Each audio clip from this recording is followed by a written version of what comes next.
दोस्तों, इतिहास अपने अंदर इतने सारे कहानियां समेटे हुए है जिसे जानने और समझने के लिए हमारी सारी उम्र कम पड़ जाएगी। लेकिन इस पुराने इतिहास की एक खासियत जरूर होती है कि जब जब हम नीचे गिरते हैं तब तब हमें उठने के लिए मोटिवेट करते हैं।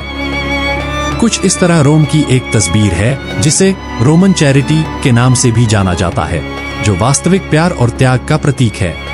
यह कहानी प्राचीन रोम की ऐसी कथा है जो कि पितृभक्ति और समर्पण की एक अद्भुत मिसाल मानी जाती है। बात है 17वीं शताब्दी की। फ्रांस के केएनजी लुइस 14 के समय में साइमन नाम का एक आदमी रहता था। एक रोज उसे एक बेकरी से सिर्फ एक ब्रेड चुराने के कारण पकड़ लिया और इतने छोटे से गुनाह के लिए उसे मौत का सजा सुनाया गया। उसे मरने तक जेल में बंद रखने का आदेश दिया गया। पहले किसी को भी उसे मिलने का इजाजत नहीं थी, मगर उनका बेटी जिसका नाम पेरो था, उसने सरकार से दरख्वास्त लगाई कि उसे उसके पिता से हर रोज मिलने दिए जाए जब तक कि उनकी मौत न हो जाए। सरकार ने उसकी हालातों को देखकर पेरो को अपने पिता से रोज मिलने का अनुमति दे दिए, लेकिन शर्त यह था कि वह अपने साथ कुछ अंदर लेके नहीं जा सकते।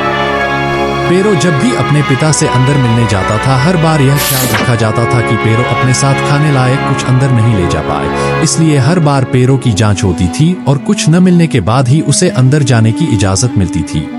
रोज अपने बूढ़े पिता को धीरे धीरे मौत की ओर बढ़ता देख वह अंदर ही अंदर टूटने लगी।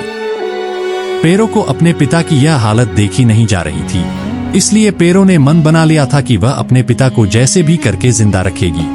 वह अपने पिता को अभी एक बेटी के नजर से नहीं बल्कि एक माँ की कोमल नजरों से देखने लगी। पेरो हाल ही में एक बच्चे की माँ बनी थी, इसलिए उसने अपने पिता को जिंदा रखने के लिए अपने उस बच्चे के हिस्से का दूध अपने बूढ़े पिता को पिलाने का बहुत ही नेक मन से इरादा किया, ताकि वह उस पिता को जिंदा रख सके जिसने उसको जिंदगी दी थी।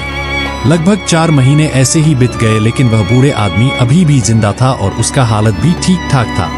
इसी वजह से वहां जेलर को पेरो पर शक हुआ और उसने इस बार पेरो पर छुपके नजर रखी और पाया कि पेरो अपने पिता को अपने स्तनपान करा के जिंदा रख रही है। जेलर ने यह सब देखा और दोनों को रंगे हाथों पकड़ लिया और पेरो को भी अपने पिता के साथ जेल में कैद कर दिया। जैसे ही राजा तक यह सूचना पहुंची तो वह गुस्से से आग बबूला हो गया और उसने दोनों को दरबार में पेश होने का हुक्म दिया। हर तरफ लोग यही कह रहे थे कि इस लड़की ने बाप बेटी के पवित्र रिश्ते को कलंकित किया है, इसके लिए इन दोनों को सख्त से सख्त सजा दी जानी चाहिए। लेकिन वहां कुछ लोग ऐसे भी थे जिन्हें यह घटना एक सकारात्मक दिशा की तरफ ले जा रही थी।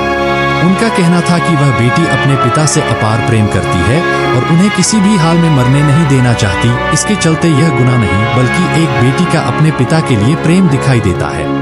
धीरे धीरे लोगों ने भी इस पहलू पर ध्यान दिया और अपने विचारों को सकारात्मक किया। इसके बाद राजा ने भावनात्मक दिशा में काम करते हुए न केवल पेरो को रिहा किया बल्कि साथ ही उसके पिता को भी दंड से मुक्ति कर दिया। यह कहानी हमें यह सिखाती है कि सच्चे प्रेम और समर्पण के सामने कोई भी बाधा टिक नहीं सकती। पेरो का साहस और अपने पिता के प्रति त्याग मां बेटी या पिता पुत्री के रिश्ते में अत्यधिक बलिदान की मिसाल के रूप में देखा जाता है।